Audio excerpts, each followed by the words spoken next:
Hello everyone. So we are starting with a new podcast series for the project managers, and basically the intention is to unwind their experiences working on the several projects. So today we have Deepali with us. Deepali is working as a project manager at Mindbowser. So Deepali, maybe you can start with a quick introduction from you. So first of all, thank you for starting the podcast series with me. As Vish mentioned, my name is Deepali Shrivastava and I am a technical project manager in Mindbowser. Before starting with Mindbowser, I am a GIS enthusiast. And when I say enthusiast, it's because I love how GIS is a part of our lives, directly, indirectly impacting us every day. So that's why I'm a GIS enthusiast. And what I'm trying to do is with this podcast series, what I'm trying to do is letting you all know how GIS can be incorporated in basically every project and which has users, right? So yeah, that is about me. Yeah. So let me start with the first question for you. For our viewers, can you tell a bit about what is just give an overview about what is GIS and how it usually is What used? GIS is, correct. So GIS, Geographical Information System. So anything that is existing on Earth has a geography, right? So the information about it in a system is a geographical information system, right? You use Zomato, right? Yeah, you use Ola Uber, right? That is GIS, right? So storing the geography of any place and using it to map it with the real locations on the Earth and leveraging it with other projects. That's geographical information system. Okay. Yeah, and I gave the example. Google Map is the easiest example that everybody uses every day. So that's GIS. So how do you think is GIS being used into different industries beyond the traditional approach for mapping and all? Okay. So when you say traditional and conventional, Google Map is an example, right? But beyond that, so we know about the property applications. So in US, what happens is in the property rental applications or the property buying selling applications, they have a specific GIS module, right? And what does it do?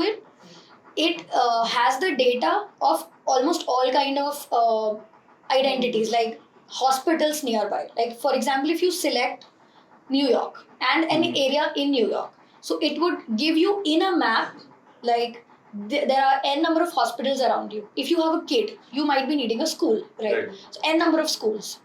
And if you are a girl, you've just shifted to US, New York, you want to know how safe you are. You can check out the crime rate. Right. So that's like beyond the conventional approach of GIS in the market. So I'll move to my next question is what recent technological advancements have you observed in the GIS field? So it is advancing day by day, right? But the self-driven cars, I think I can give that example. So in the background, it uses GIS because otherwise, how would it know where to go, right? Right. So other than the different components it uses, GIS is the major, like it's the backbone, right? So that's the new thing that they've used in the self-driven cars, that it has a map and the map, it reads the map and then it changes the direction. So the self-driven cars. Okay. Any other example you have apart from? Mobile GIS. So with mobile GIS, I am not talking about Google Maps. We have applications. So I don't know, but collecting geodata is a tough task. Right. You need different objects when you have to go and collect data. But mobile GIS gives you certain kind of applications in which you can just capture the photo of the place you need to collect the data, and using the location, grab the coordinates and save it. So there are servers available. It gives you the it saves the data. You don't need a lot of components. So that's a technological advancement. So from your past, can you share any of your projects where you have used GIS and how that implementation went on? Yeah. So one application was created for the disabled people. right? Mhm. So for disabled, like it was basically a tourist application, but for the disabled. So with GIS, what was done is all the maps were integrated in the application so that they could easily find out where to go from where. Because with disability, I don't only mean physical disability. You can physical as in people are also half blind, right? Right. And GIS application helps you move from one place to another. Like for example, if you are disabled, even if with you are somebody, right? Mhm. So you can easily get to know how far do you need to go if you want to buy something, right? If you want to get your car refueled, if you are Mhm. traveling. So all the maps integration were done in the disability app. And also when I say GIS, it is not about outside the premises. When some buildings are like huge, even inside the premises the GIS mapping can be done. Like for example, the heritage sites, when you visit, they are huge, Mhm. right? So you need to maybe drink water, right? Right. So the water outlet points, where are they? The toilets. Right. So all that also can be mapped, and that was mapped in one of the applications, mobile application.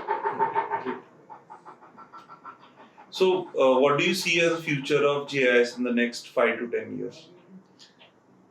As like AI, AI has advanced like anything in the last 5 years, right? Right. Similarly, when I started with GIS, it is renowned, Mhm. but still it needs to, people needs to be aware. They know, like, but in US and Europe and other regions, Mhm. it's like already applications are built with GIS modules, right? We are also doing that, Right. but we still need to like compulsorily, like AI is a part of applications right now. Right. So in the same way, if we start using GIS modules as a part of application, I think in another 5-10 years it will boom in the same way as AI has. Like, what do you see as the obstacle for GIS to grow? It starts from the very basic. So you need to study about it, right?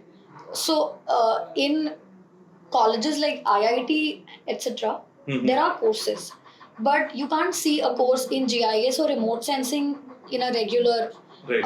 college, maybe in engineering or maybe in postgrad, right? So I am an SIT pass out, Spatial Information Technology pass out Mhm. from DAV University, but that is like only one course Got it. in entire region from where I belong, right? Mhm. So then the introduction needs to be made from the very basic part. When you enter your graduation or your post graduation, the courses can be introduced at that time, so that people are aware. Unless and until you are aware about anything, how can you move ahead with that? So that's, I think, is the major obstacle. Okay. All right. Thank you. Yeah. Thank you so much, Deepali, for your time. No, I think it was a pleasure talking to you about the topic that I love the most, and I got to speak about it. I think is the biggest thing that I could have done coming here. Yeah. Thank you. Thank you.